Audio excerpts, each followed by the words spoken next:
Well, welcome back again to Coach B's studio. Today we're discussing something that's comes up in so much of my work, and it's foundational for relationships, whether they're romantic, familial, professional, or self. Now that's where I really love talking, is about the relationship with self or selves. And this is called the rules for fair fighting and healthy boundaries. And these aren't just guidelines, they're tools for building trust, creating emotional safety, fostering deeper connections. They help us navigate conflicts and honor each other's spaces while preserving the dignity and respect every relationship deserves. So, envision this calm river and hearing these words: boundaries are bridges, not walls. Boundaries are bridges, not walls. Boundaries and conflict resolution are like bridges. They connect us to each other safely and respectfully. Without them, the river between us can become turbulent and difficult to cross. So, the 10 rules for fair fighting. Rule number 1: stay focused on the issue. Stick to the topic at hand. Don't bring up past arguments. Why this matters is because it keeps the conversation productive and prevents emotional overwhelm.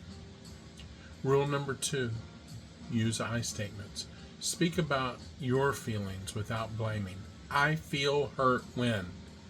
Why it matters: it reduces defensiveness and opens space for honest communication. Rule number 3: no name calling or insults. Avoid words meant to wound, even in anger. Why it matters: words can't be taken back, and they do leave scars, lasting scars. Rule number 4: don't interrupt. Allow your partner to speak fully before responding. Why it matters: active listening shows respect and builds trust. Rule 5: take responsibility. Own your part in the disagreement. And of course, this matters because accountability creates a foundation for resolution. Rule 6: avoid absolutes. Don't say always or never. Example: you never listen. Even if it's true, don't say it. Why it matters: absolute invalidates your partner's efforts, particularly in the moment. Rule 7: take breaks if needed. Step away if emotions run too high. Come back when calm. Why it matters? Obviously, it prevents escalation and allows time for reflection. It lets us regroup. Rule 8: use a calm tone. Speak with steady, measured words, even when discussing tough topics. I'm smiling because some of these are really hard for me. Why this matters: a calm voice reduces defensiveness. Focus on solutions is rule number 9. The goal isn't to win. If it is, it must be win-win. It's to find a way forward. Why this matters: collaboration strengthens the relationship. And rule 10: respect boundaries. If one partner asks for space, honor that request. Why that matters: it creates emotional safety, which depends on trust and respect. So, these rules aren't about avoiding conflict. They're about turning conflict into an opportunity for growth, understanding, and deeper intimacy. The Gottman's research, brilliant research family, have taught us that some people have the mistaken assumption that they want to eliminate fighting. We do not believe that that's possible.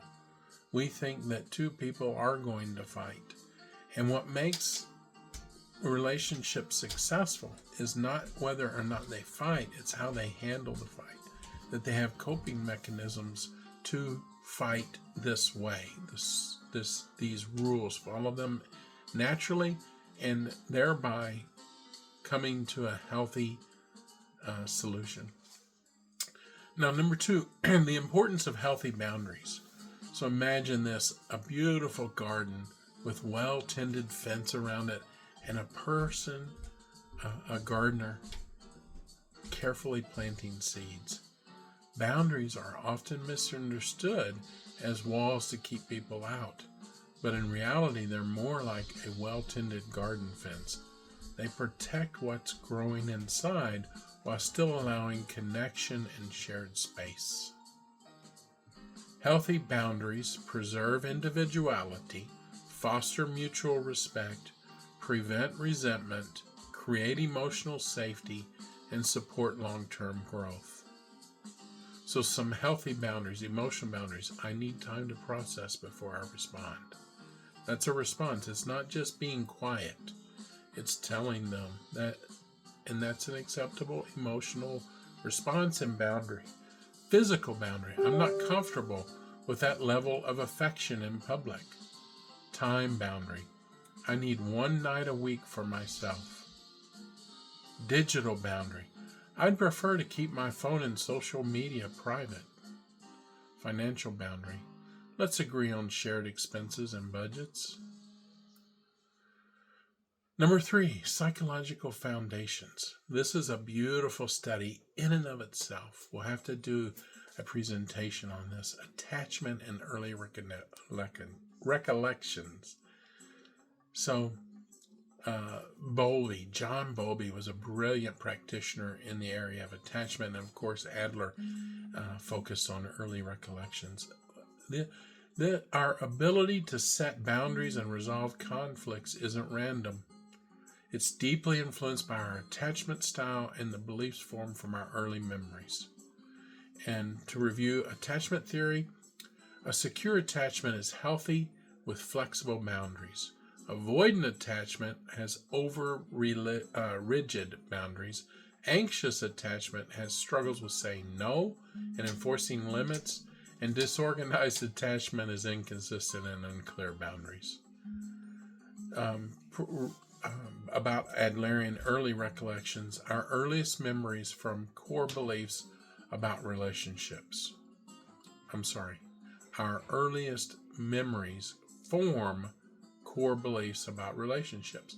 These beliefs influence whether we set boundaries from a place of trust or fear. Understanding your attachment style and reflecting on early memories can reveal patterns in how you communicate, set limits, and resolve conflict. And awareness is the first step towards change. So your reflection challenge, concern boundaries and conflict style. Opening up a journal. Take some time this week to reflect. Which fair fighting rule do you find hardest to follow? Are there boundaries in your relationship that feel unclear and unspoken? What's one small step you can take to strengthen those boundaries this week? If you would, write these reflections down. Shape them with your partner if you feel comfortable. Share them too. Small intentional steps lead to powerful changes. What we often find is that we have boundaries, but we don't share them, and we expect other people to follow them and know them, even if we've been together for years. So, our final thoughts on building bridges, not walls. Boundaries and conflict rules aren't about controlling each other. They're about respecting each other. They're bridges we build together to create emotional safety, trust, and connection. Thank you for joining me today at Coach B's studio. Remember, conflict can be constructive and boundaries can be beautiful. Sorry for all the distractions today.